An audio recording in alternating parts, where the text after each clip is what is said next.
So this one, to begin with, this is an absolutely amazing picture, I think. So this is Berthold Furtmeyer, Tree of Life flanked by Eve and Mary Ecclesia. And this, in some sense, this picture summarizes the biblical stories in one picture, which is, that's pretty amazing that a picture can do that. And so let me explain the picture a little bit. So the first thing you see here is that this is the tree of life. And so it echoes the tree of the knowledge of good and evil. But this is post-fall. So we interpreted the story of Adam and Eve already, is that human beings became self-conscious. They discovered death. They discovered morality. It was all a consequence of interacting with the fruit and the snake, something like that. And you can read that as an evolutionary tale. You can at least read it as a representation of the emergence of self-consciousness in human beings. And so what does that mean? Well, it means that the apple, in some sense, was equivalent to death. And that's what you see here. You see Eve is picking fruit from the tree here. But the fruit it's on the skull side of the tree. And so Eve, it's the vulnerability of Eve. She's naked there and displayed to the world. It's the vulnerability of Eve. That's one way of thinking about it. It was the vulnerability of Eve that was the catalyst to the development of human self-consciousn's. And I think that that's true. It seems to be a reasonable proposition. And so Eve's relationship with the fruit and the snake doomed human beings to the realization of mortality. That's what this side of the picture represents. And so it's a catastrophe, and it's associated here with the snake and the fruit. It's human beings' attempts to understand how it is that they emerged into a self-conscious world. Okay, so fine. So this is on the fall end of the story, and this is on the solution end of the story. Now what you see here, there's a skull there, and there's a crucifix here.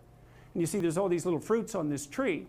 So it's the apple of death that Eve is handing out on this side, and it's the host that plays a role in the cannibalistic rite that's at the center of Christian ritual, that Mary, as the church, is handing out as a medication for this.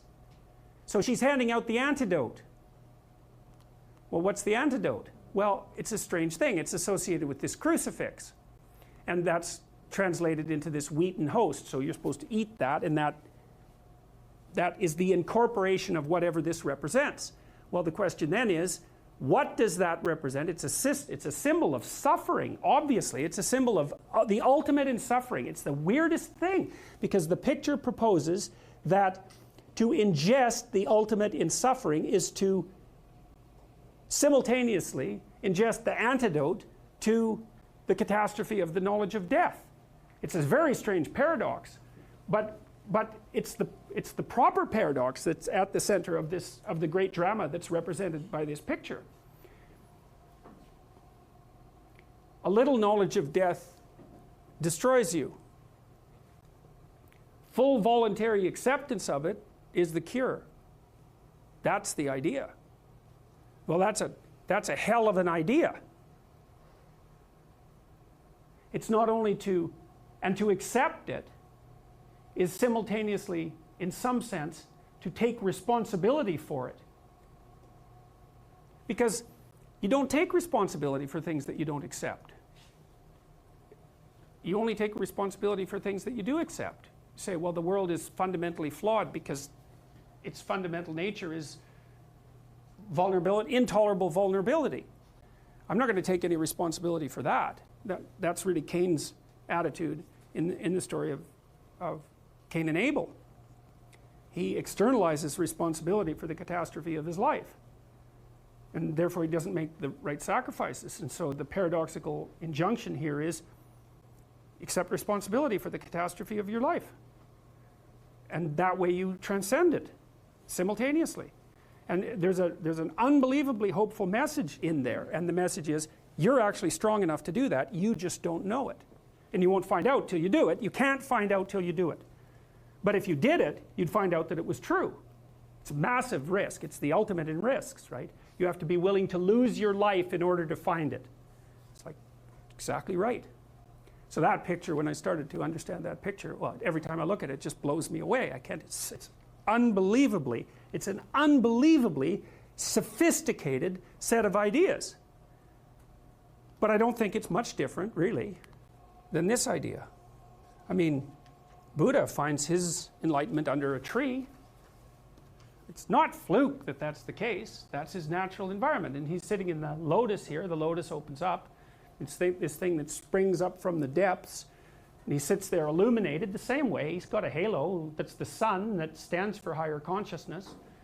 And he's transcended by accepting the fact that life is suffering.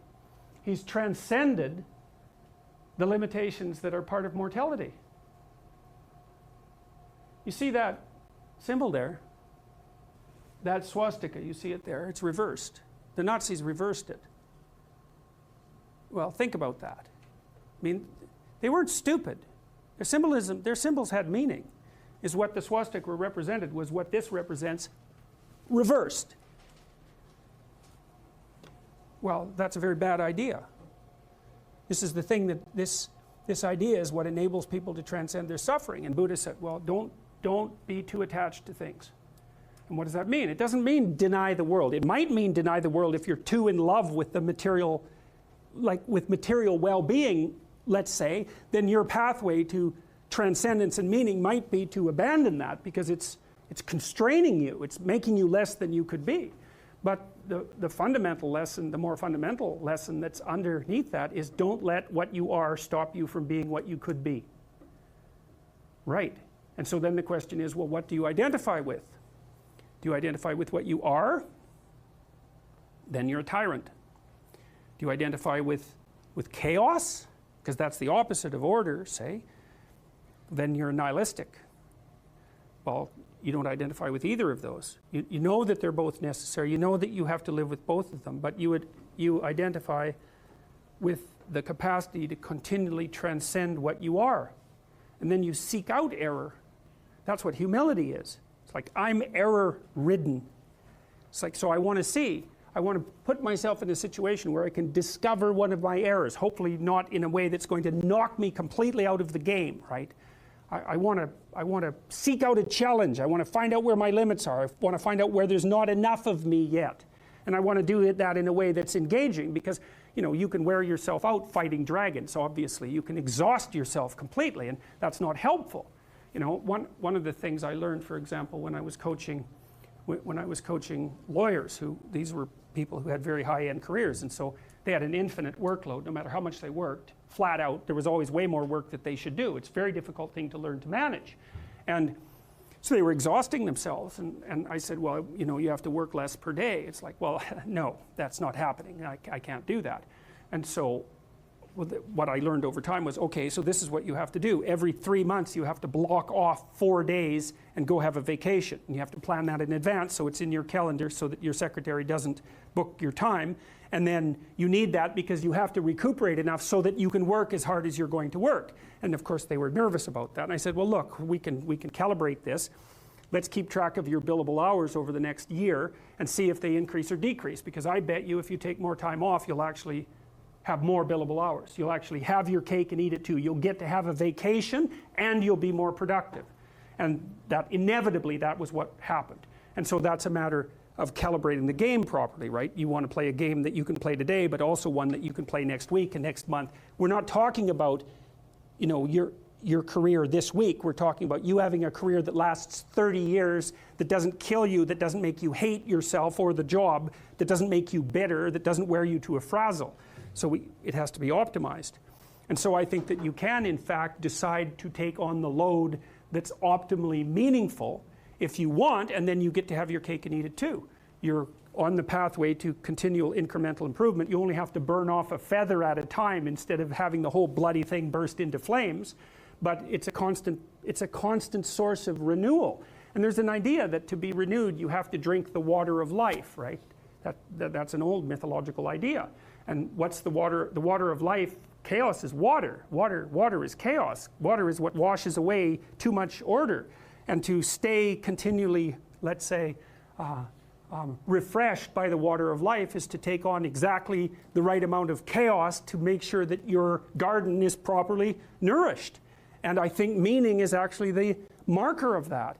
And as I said, you know that I wouldn't consider myself either naive or a particularly optimistic person. I don't think I'm either of those. But this is actually an idea, this is one of the only ideas that I've ever found that I really believe to be rock solid. I actually think that it's true. And it's very optimistic because it says you can use your sense of meaning to calibrate your progress through life. But there's rules. You have to aim at the highest possible good that you can conceive. Now, and that's subject to update, because what the hell do you know? But you start by aiming at the star you can see rather than the dimmer one that you can't yet perceive. And then you decide that you're going to do that honestly, right? That's a big decision. So the first decision, I think, in some sense, is a decision of love. You're going to decide that being is worthwhile and that you're going to work for its betterment. And that's a decision that's based on love. And the second decision is based on truth. Having made that decision, you're going to play a straight game. Having made those two decisions, I think that you can allow your sense of meaning to calibrate your pathway. And then what's so interesting is that you hit a state that's as close to paradisal as you're going to hit right away, because being engaged like that, it's better to be engaged in the solution of a complex problem than not to have a problem at all. And that's no different than saying it's better for there to be being than non-being, because being is a problem. And so if you want to have no problems, then you have no being. And you could say, well, being is so miserable that maybe that's the route we should take. And fair enough, but maybe you can have your cake and eat it too. You can have the damn problem. It can be a problem worth solving, and you can be so engaged in solving the problem that it justifies the fact that the problem exists. And then you get to have the problem and the solution at the same time. And maybe that's better than not having the problem at all. And I believe that.